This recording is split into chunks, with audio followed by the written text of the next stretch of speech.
Alors, nous avons évoqué tout à l'heure l'importance des études en amont ou pendant les travaux. La communication qui vient de vous être faite l'a démontré également par rapport à la charpente de la chapelle Saint-Pia. Et donc, il faut savoir qu'avant, en amont des travaux de restauration de cette chapelle, en vue d'y installer le trésor, la DRAC Centre-Val de Loire a commandé une autre étude portant sur les décors peints de l'ensemble de la chapelle. Une étude qui a été confiée à Claire Dandrel et Julien Assoun, restaurateurs de peinture murale, et qui visait à documenter les vestiges de polychromie qui pouvaient encore être conservés, même de façon ténue. Les observations ont porté non seulement sur la chapelle haute, construite pour accueillir les reliques de Saint-Pia, mais également sur la salle capitulaire en partie basse, espace sur lequel portera plus spécifiquement notre intervention. Donc c'est une délibération du 25 juin 1323 qui permet, c'est par délibération du 25 juin 1323 que le chapitre de la cathédrale décide d'édifier une nouvelle salle capitulaire au chevet de Notre-Dame de Chartres. La construction en est alors confiée à Hugues d'Ivry, maître de l'œuvre de la cathédrale. Cette salle capitulaire adopte un plan très simple, constitué d'un espace rectangulaire de 3 travées voûtées d'ogives, dont les clés portent un décor sculpté de motifs végétaux. Elle est éclairée par 4 baies, 2 au sud et 2 au nord, la 3e travée côté est étant aveugle en raison de la présence des tourelles. Alors, si l'état de conservation très dégradé de cet espace avant restauration rendait délicate la compréhension d'un décor ancien peint, l'étude en recherche de polychromie menée par les restaurateurs de façon extrêmement attentive et minutieuse a permis néanmoins d'appréhender une partie du décor architectural médiéval et de confirmer qu'il se développait à l'origine sur l'ensemble des parements et des voûtes de la salle capitulaire. L'étude a également permis d'analyser, puis de mettre complètement au jour au moment de la restauration, un décor historié dont l'intérêt artistique et historique s'est avéré majeur. Ce décor est aujourd'hui altéré et en partie lacunaire. Pour autant, l'analyse des scènes préservées permet de proposer une interprétation du programme iconographique original qui apparaît à la fois comme une glorification de Notre-Dame de Chartres, mais également une affirmation de l'importance de la cathédrale et de son chapitre au sein des églises chrétiennes. Donc nous allons commencer par une approche technique et la composition générale du décor. Nous avons eu la chance de suivre le chantier et de voir de plus près en fait ces parois et donc de pouvoir faire des superbes images de ces éléments techniques. Le décor était en effet quasiment inconnu. La bibliographie est lacunaire. Bulto évoque un décor qui est plutôt évoqué pour la partie haute. Donc c'est vraiment quelque chose qui est encore là aussi en recherche et en progression. Et on compte sur la connaissance des uns et des autres et de tous pour pouvoir avancer dans cette compréhension. Donc, outre les différents usages que cet espace a connus au cours des siècles, salle capitulaire, dépôt d'archives, et puis chapelle du caveau des évêques, c'est l'état de conservation contrasté du décor peint de la salle capitulaire et en partie lié à sa mise en œuvre et ses supports. Donc, 2 supports, la partie basse que vous voyez en vert sur cette image, qui est donc la pierre de Berchères, la pierre de construction très connue en fait pour la cathédrale, essentiellement pour la cathédrale gothique. Ce support sur lequel en fait venait prendre place un décor ornemental directement sur cette pierre qui a pris l'humidité et qui a évidemment perdu une grande partie de ses décors. Les parties historiées qui sont en violet sur cette diapositive étaient, elles, sur un enduit composé de chaux aériennes et de sable appliqué sur un mur de silex qui a favorisé leur conservation. D'où les inégalités en fait de conservation. Donc deux éléments particuliers pour ce décor, un décor ornemental et des scènes historiées. Le décor le décor ornemental, qui est pour nous quasiment disparu en fait à nos yeux. Les observations des restaurateurs menées avec beaucoup de minutie et de soin ont permis quand même de démontrer que ce décor était composé, comme on le voit sur cette image, au registre des murs gouttereaux d'un faux appareil jaune à joint blanc. On le voit un petit peu mieux après, qui se déployait donc dans l'ébrasement des baies, sans doute sur les glacis et sur la zone plane attenante. Donc quelque chose qui enchâssait, encadrait la scène centrale.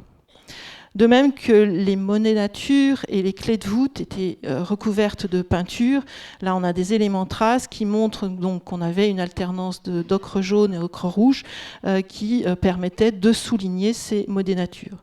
De même pour les clés de voûte, qui étaient en partie sculptées, en partie peintes, avec un répertoire décoratif qui évoque évidemment la sculpture extérieure avec ses feuilles, donc un décor assez fouillé, qui permettait d'autre part de peindre, voilà, d'apporter des éléments de couleur à ces clés de voûte et des éléments de dorure, puisqu'on a trouvé des restes de polychromie et de dorure sur ces éléments. Donc on avait 4 couleurs soulignées par des bandeaux, avec des branches en largeur bien marquées par ces éléments de part et d'autre, et puis 4 couleurs, le bleu, le vert, le rouge et l'or pour la partie centrale et les feuilles.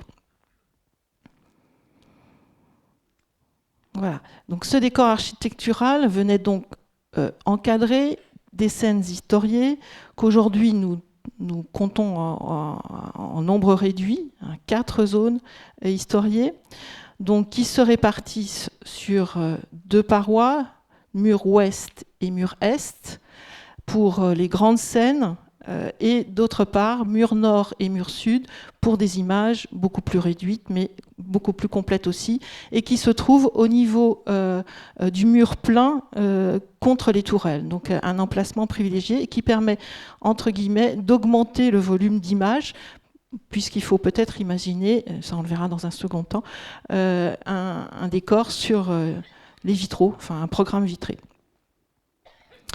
L'observation aussi a permis d'identifier, comme on l'a vu tout à l'heure aussi pour le décor de la cathédrale, sur l'enduit encore frais, des petits dessins géométriques gravés par les maçons à l'emplacement des trous de boulins. Vraiment, là, c'est tout à fait des lignes complètes qui permettent de restituer ces échafaudages, afin donc de les repérer aisément s'il était nécessaire de remonter un échafaudage par la suite, avec des petits marteaux comme ici, qui sont peut-être aussi des marques de tâcherons. Donc après les échafaudages, les peintres posent le dessin préparatoire et les grandes lignes de composition. Là aussi, hélas, les usures nous permettent de le voir. On a donc ces filets noirs passés en fait sur le badigeon, le premier blanc et le second ocre jaune. Donc on passait au pinceau sur le support ces lignes directrices qui sont en fait les grandes lignes de construction de décomposition. On a quelques exemples qui vous montrent ces traits de dessin avec une grande précision quand même. L'ensemble de la composition est peint en rouge et en noir. L'ensemble du décor, comme vous le voyez, donc est souligné par ce dessin préparatoire et ces lignes directrices. Et le décor était unifié par la mise en scène des personnages sur un fond rouge parsemé de fins rinceaux blancs. Alors ça, c'est extrêmement difficile à voir, peut-être un petit peu sur la partie supérieure. Donc là, les dessins, les relevés qui ont été faits permettent de les distinguer. Mais donc on avait une couleur de fond parsemée de ces fins rinceaux blancs qui étaient extrêmement sophistiqués et accompagnaient en fait le décor. Après ce dessin préparatoire, ces lignes directrices, on posait les couleurs, on les montait jusqu'aux carnations. Et ça, c'est ce que nous avons quasiment perdu. On a beaucoup de dessins préparatoires comme ici vous le voyez avec le contour des mains. Mais les couleurs ont beaucoup souffert. Le seul visage qui est quasiment complet, c'est celui de la Vierge de l'Annonciation. Vous voyez ce traitement très fin, très dessiné, et puis ces carnations allant jusqu'au rose des pommettes. Donc l'ensemble, comme je vous disais, était accompagné d'un décor architecturé. Donc les scènes étaient entourées d'une une fausse architecture composée d'arcs trilobés, un petit peu en trompe-l'œil. Et le tout, là aussi, rappelait évidemment une évocation de l'architecture de la chapelle et contemporaine donc de ce décor. On retrouve des petits anges musiciens, je crois que celui-ci, on le voit, occupés par des petits personnages, des anges musiciens et turiféraires. En tout cas, c'est ce qu'on a pu identifier le plus précisément. En partie, là on voit bien l'instrument. Voilà. Celui-ci, on voit un petit peu l'instrument, même si aujourd'hui c'est difficile d'identifier de quel instrument il joue. À la partie sommitale, on retrouve donc, bénissant à l'est, le buste du Christ. Là, il reste quasiment que les éléments de composition. Et à l'ouest, l'agneau. Donc chacune des zones historiées était organisée en 2 registres, séparés par une frise décorative, qui ici est une frise de feuillage sur fond sombre, quasiment noir.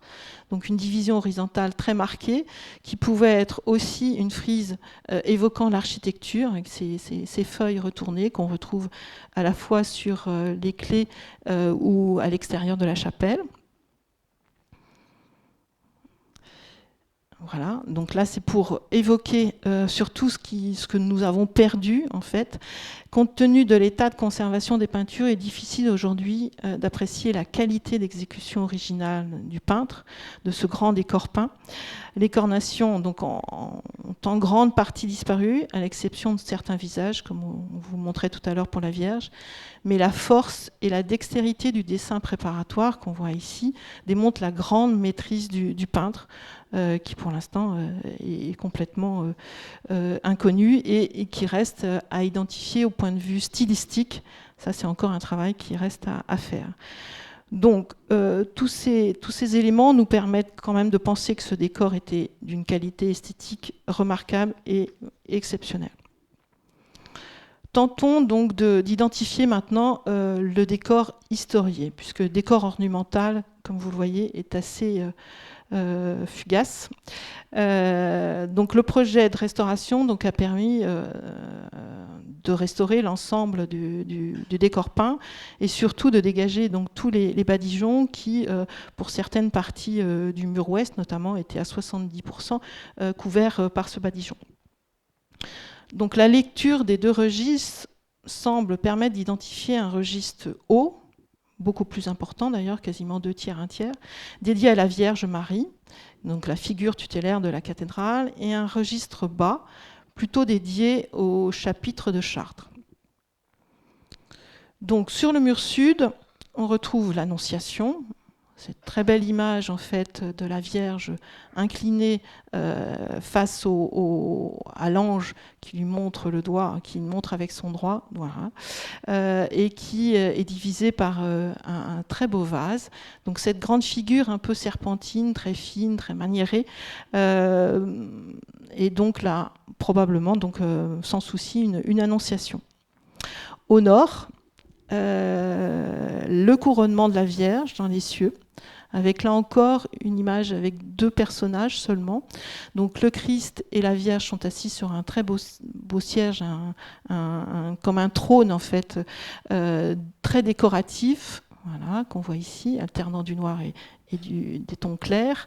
La couronne est déposée sur la tête de la Vierge par l'ange qui arrive de la partie supérieure. Donc là encore, on voit assez bien le dessin préparatoire, mais on a perdu donc toutes les couches colorées des carnations.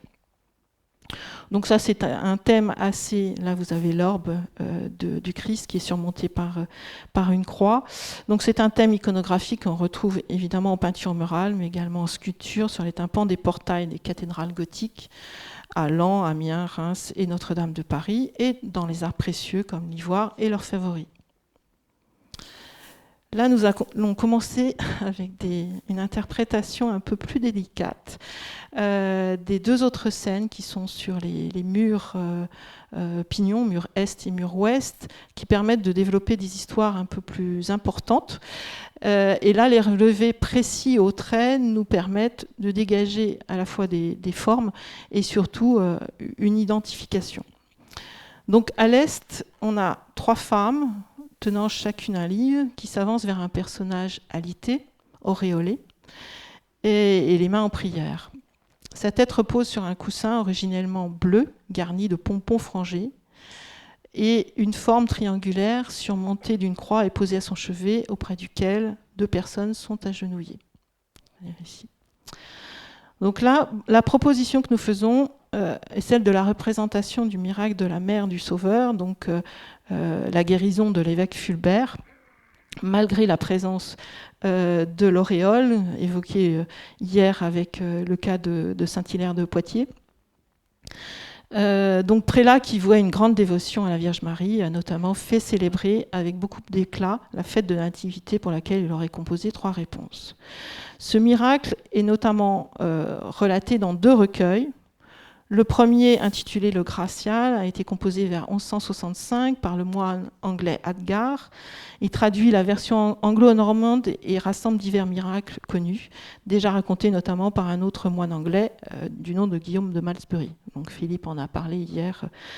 Le second recueil est dû au moine Gauthier de Coincy, prieur de l'abbaye de Vic-sur-Seine, puis de l'abbaye de Saint-Médard de Soissons, qui a écrit 2 livres à partir de 1218, où il traduit et versifie 59 miracles, auxquels il adjoint de nombreuses chansons mariales et 2 sermons. Dans le poème d'Hadgar, la Vierge apparaît à l'évêque Fulbert, gravement malade, et le guérit en faisant couler son lait sur son visage, tout en lui assurant son amitié. L'évêque, émerveillé et reconnaissant, recueillit 3 gouttes de cette précieuse liqueur et l'enferme dans un vaisselle d'argent, donc un reliquaire du lait de la Vierge, reliquaire qui est aussi présent dans le trésor depuis le début du XIIe siècle. Ce miracle était parfaitement connu à Chartres et 2 représentations d'une Vierge allaitante dans les baies 30 du chœur et 138 de la nef de la cathédrale peuvent être mises en relation avec cette guérison miraculeuse de Fulbert, déjà évoquée hier par Emma. Donc, à l'ouest, la Vierge fait face à un homme nimbé, portant une sorte de palme, tige. Ils sont entourés à gauche par 2 femmes tenant un livre et à droite par un couple âgé. Pour cette représentation, nous formulons l'hypothèse qu'il s'agit d'une représentation des fiançailles de la Vierge avec Saint Joseph et non du mariage, puisqu'il n'y a pas de grand prêtre. Le groupe de 3 femmes fait pendant au mur est, on les identifie en fait comme ça, comme un miroir. Et donc de l'autre côté, on a les saintes femmes. Marie fait face à un homme auréolé, tenant donc cette sorte de palme qui pourrait être une représentation du bâton fleuri. Contrairement à une iconographie symbolique répandue, Joseph n'était sans doute pas vieux quand il épousa Marie. En tout cas, dans les catacombes, Joseph est souvent représenté comme un homme jeune, en pleine vigueur, et jamais sous les traits d'un vieillard. C'est également comme un homme jeune qu'il apparaît au XIIIe siècle, au portail central de la cathédrale de Reims. Là, on a les 2 visages qui s'inclinent, où on voit très bien la jeunesse du visage de Joseph, à droite, avec des cheveux courts et pas des longues mèches ou une barbe, et de l'autre côté, donc la Vierge qui s'incline. Le couple âgé, dont on a un très très beau détail, et auréolé sur la droite, pourrait être une représentation d'Anne et Joachim. Sur les 3 parois de la travée est, le registre bas est occupé par une scène unique.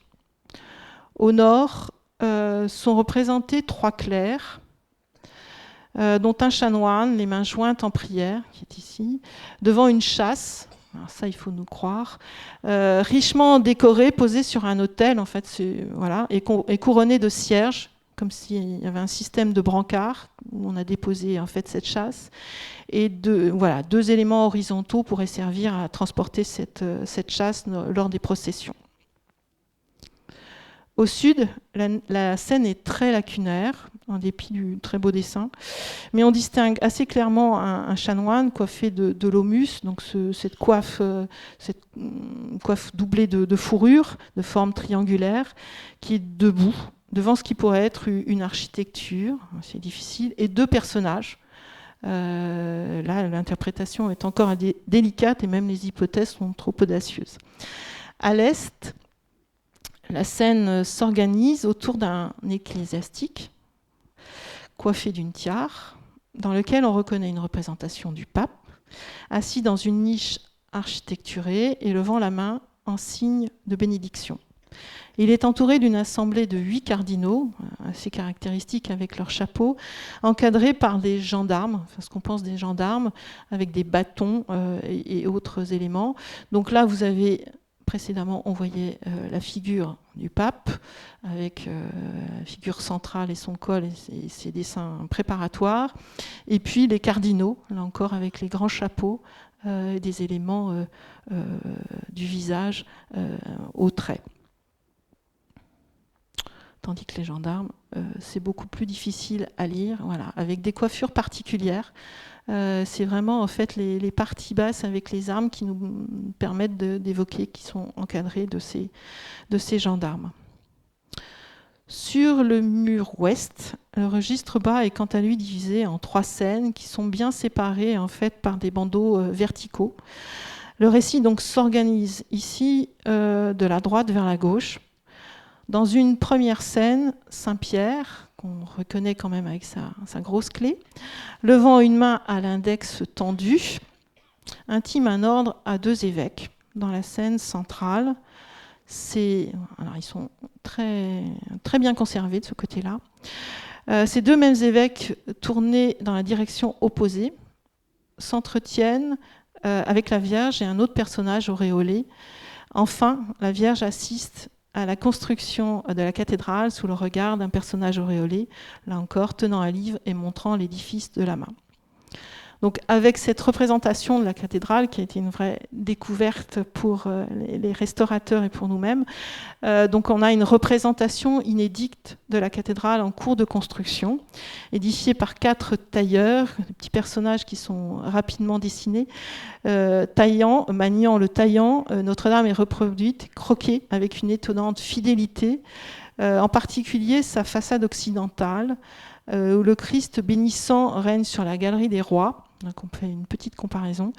La rose du XIIIe siècle est aussi très très bien représentée, et les lancettes du XIIe. Donc tout ça est parfaitement lisible, de même qu'on découvre la flèche nord romane disparue, l'image de la flèche nord disparue au début du XVIe siècle avec donc la reconstruction par Jean de Beauce. Et des éléments de la couverture médiévale, elle anéantie par l'incendie de 1836. La représentation d'un tel chantier de construction en peinture murale reste rarissime pour la période médiévale, même si depuis le XIIIe siècle, on commence à citer la naissance de l'iconographie de la construction. Ces représentations se retrouvent souvent associées aux scènes de métier, comme sur les vitraux de Chartres, où la plupart des corps de métier sont représentés. Là, l'image est vraiment très forte par ce dessin et puis force l'intérêt par sa précision de la restitution de la façade occidentale, comme par les détails techniques tels que le montage des pierres par la grue à double poulie munie d'une corde. Enfin, proposition que nous faisons, il est fort probable, mais encore hypothétique, de suggérer que les scènes de l'Annonciation et du couronnement de la Vierge, épisode extrême de la vie de la Vierge, étaient complétées par d'autres scènes, mais au niveau des baies, sous forme de vitraux. Sans doute la Visitation qui nous manque, la Nativité, peut-être la Dormition de l'autre côté, et l'Assomption, se terminant donc de l'autre côté par le couronnement de la Vierge. En tout cas, c'est ce que suggère le traitement des peintures, notamment avec cet encadrement en faux appareils qu'on retrouve un petit peu partout, qui pourrait enchâsser non seulement les peintures, mais aussi des vitraux. C'est un principe, en tout cas, un procédé qu'on trouve assez fréquemment au Moyen-Âge et qu'on retrouve, par exemple, dans le cas des premières travées occidentales de la cathédrale.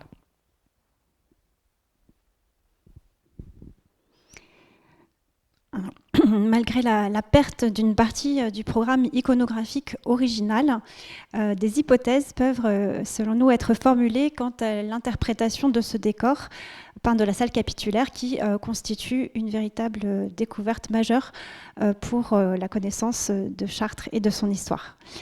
Sa signification semble en effet éclairée par la lecture de textes contemporains qui ont compilé plusieurs siècles de récits légendaires relatant le mythe de la fondation de la cathédrale de Chartres. Ces récits légendaires, ces traditions de l'église de Chartres, elles sont fort anciennes et attestées dans de très nombreuses sources écrites qui se répètent ou bien se complètent depuis au moins le Xe siècle. Parmi elles, sans être exhaustif, on peut citer certains recueils qui ont été évoqués, entre autres hier, notamment le préambule du cartulaire de l'abbaye Saint-Père en Valais, rédigé par un moine à la fin du XIe siècle et complété par un de ses successeurs. De très nombreux recueils mariaux au XIIe et XIIIe siècle, des récits de miracles, Adgar, Guillaume de Malmesbury, dont il a été question, Gauthier de Coincy, ou encore la Grande Passion dont on a parlé hier. Plus tard, au début du XIIIe siècle, le livre des miracles de Notre-Dame de Chartres, écrit vers 1210, probablement par un chanoine de la cathédrale, est traduit quelques années plus tard, entre 1252 et 1262, par Jean le Marchand, un chanoine de Péronne.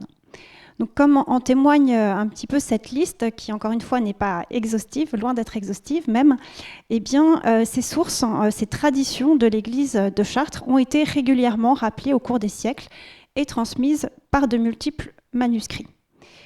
Or, au XIVe siècle, siècle au cours duquel la chapelle Saint-Pia est édifiée, et en particulier la salle capitulaire, eh bien, ces traditions, elles vont être de nouveau réaffirmées et de façon très forte, dans un contexte bien particulier qui semble, selon nous, être au cœur du programme peint de cette salle capitulaire.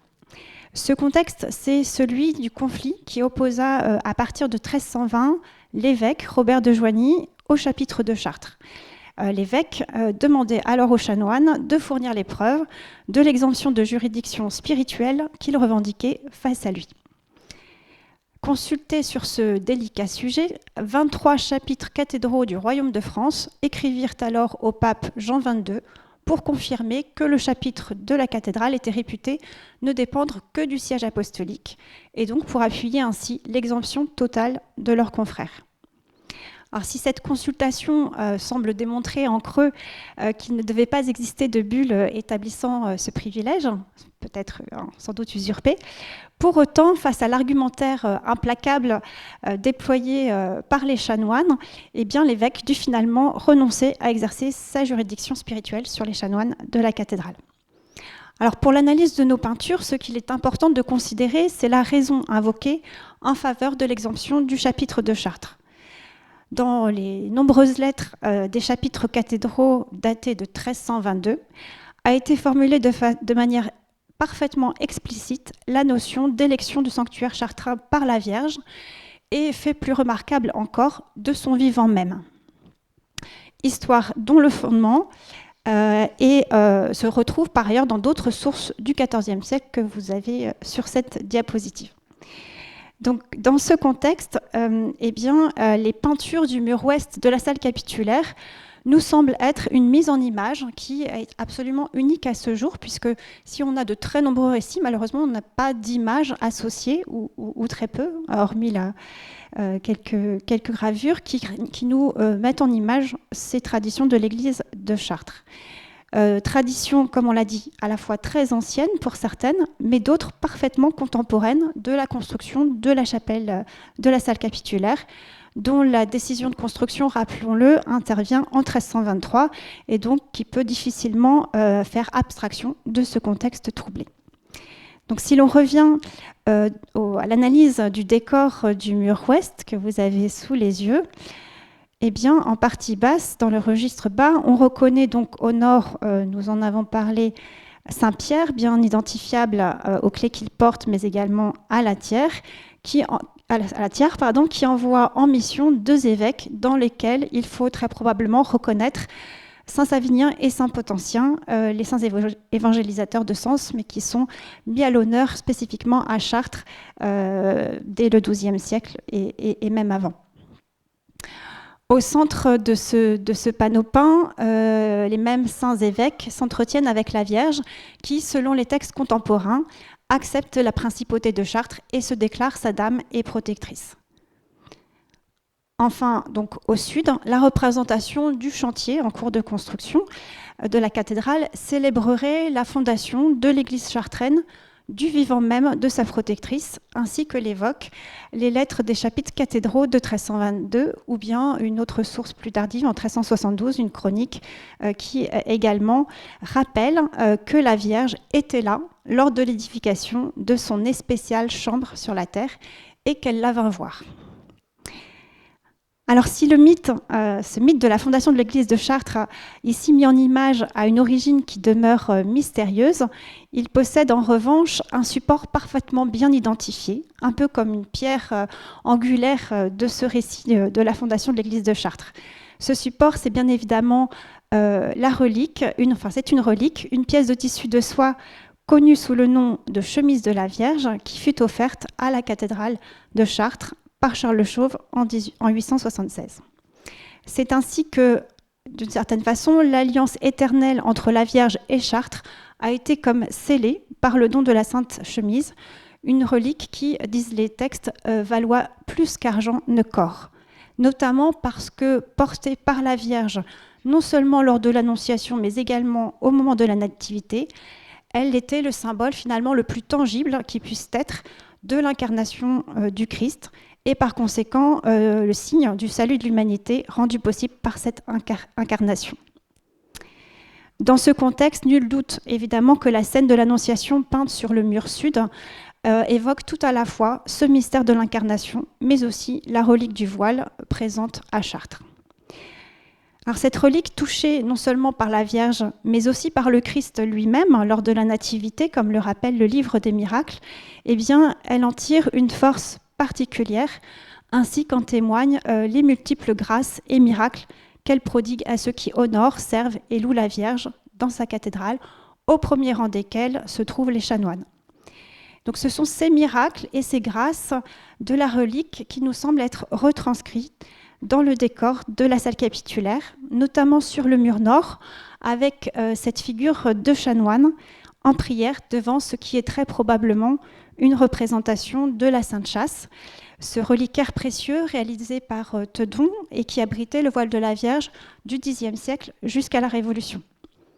Alors le dessin, malheureusement un peu évanescent de la peinture, diffère un peu de la gravure de Nicolas de Larmessin, réalisée quelques siècles plus tard, mais sans doute parce que le reliquaire aussi n'a cessé de s'enrichir entre le XIVe et le XVIIe siècle et que l'on a perdu une partie des couches supérieures de la peinture.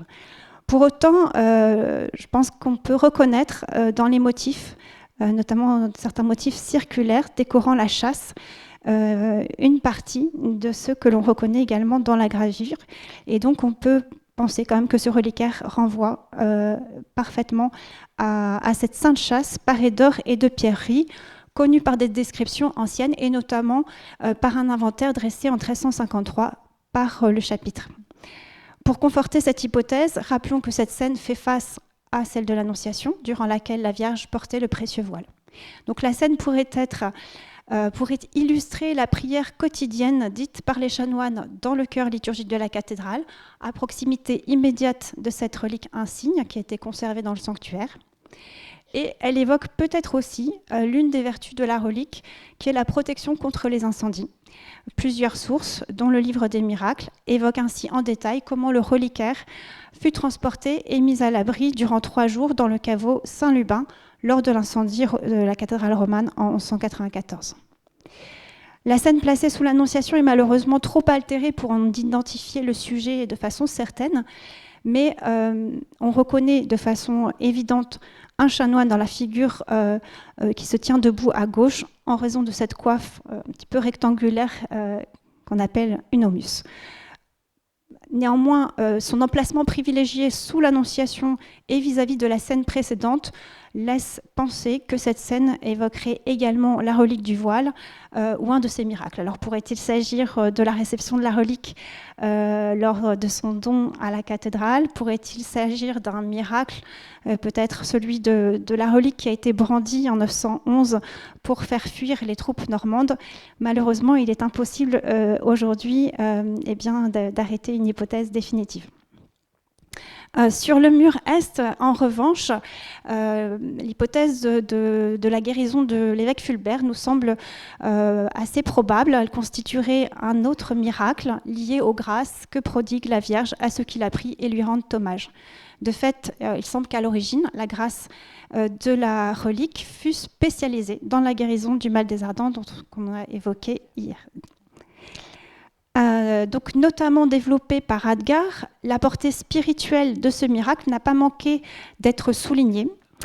En nourrissant ses enfants de la terre grâce à son lait, comme elle a nourri son propre enfant, eh bien Marie fait des hommes les frères de Jésus. Et pour les commentateurs contemporains, eh bien le miracle manifeste donc pleinement le mystère de l'incarnation et le lait de la Vierge est signe de sa miséricorde, comme le voile est signe de sa protection. Enfin, si nous retenons l'hypothèse des fiançailles de Marie et de Joseph sur le mur ouest, eh bien, la Vierge qui a fleuri entre les mains du patriarche serait l'évocation d'un autre miracle marial, un autre miracle qui fait écho à un discours de Potentien rappelant que Marie est demeurée vierge avant l'enfantement, dans l'enfantement et après l'enfantement par un miracle. Et peut-être ce rameau fleuri peut-il également faire écho au rameau fleuri, symbole de l'incarnation.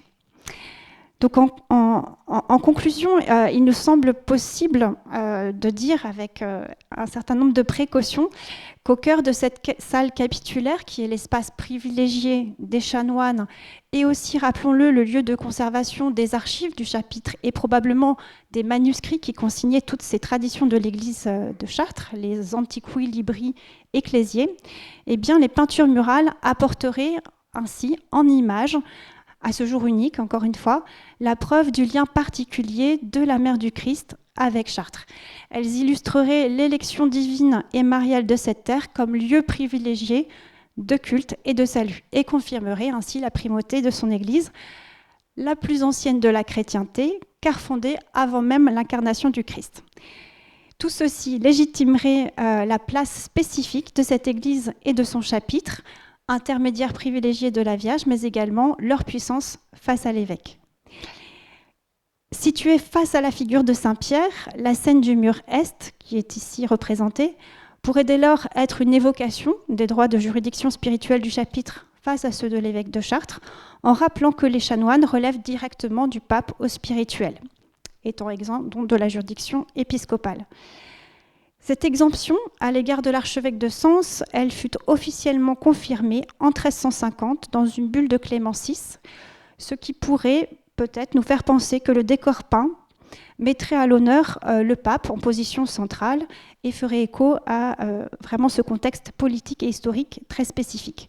Donc sous réserve d'une analyse stylistique et iconographique plus poussée que l'on pourra approfondir encore par la suite, eh bien, ça permettrait d'envisager une datation de ce décor dans les années 1350-1358, date de la bénédiction de la chapelle Saint-Pierre achevée. Malgré cette reconnaissance officielle, le chapitre n'eut de cesse d'amplifier par la suite la reconnaissance de ces traditions, et notamment en 1389, les chanoines firent rédiger à la suite d'un manuscrit abritant une copie du livre des miracles de Notre-Dame, la vieille chronique, pour conserver par écrit ces traditions locales, auxquelles ils ajoutèrent deux notions essentielles. D'une part, l'élection de la terre de Chartres par la Vierge qui devait enfanter, vénérée par les Carnutes, la fameuse Virgo Paritura, mais également l'élection de la dite terre par la Vierge avant sa propre naissance. L'église de Chartres devenait dès lors la plus ancienne de la chrétienté, puisque fondée auparavant de l'Incarnation et en l'honneur de la Vierge à venir. Donc l'importance spirituelle et politique majeure de ce décor pour le chapitre, qui en rappela les enjeux tout au long de la période moderne et d'une certaine façon jusqu'à nos jours, explique sans doute que, contrairement à la quasi-totalité des décors médiévaux, celui-ci spécifiquement n'a jamais été recouvert par un autre programme iconographique. Seuls des badigeons de propreté sont venus en dissimuler les usures au fil des siècles, jusqu'à ce que nous ayons le bonheur de les redécouvrir récemment. Nous vous remercions pour votre attention.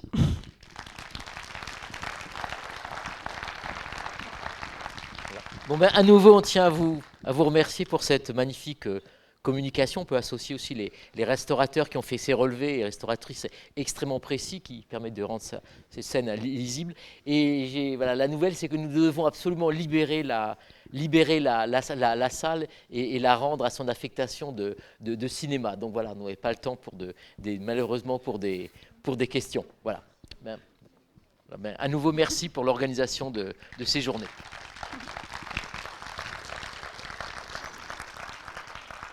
Alors, juste le temps néanmoins de vous remercier, vous tous, très nombreux, plus de 300 personnes venues écouter ces 2 journées de colloque qui, nous l'espérons, vous ont beaucoup appris et vous ont donné envie de regarder encore autrement la cathédrale.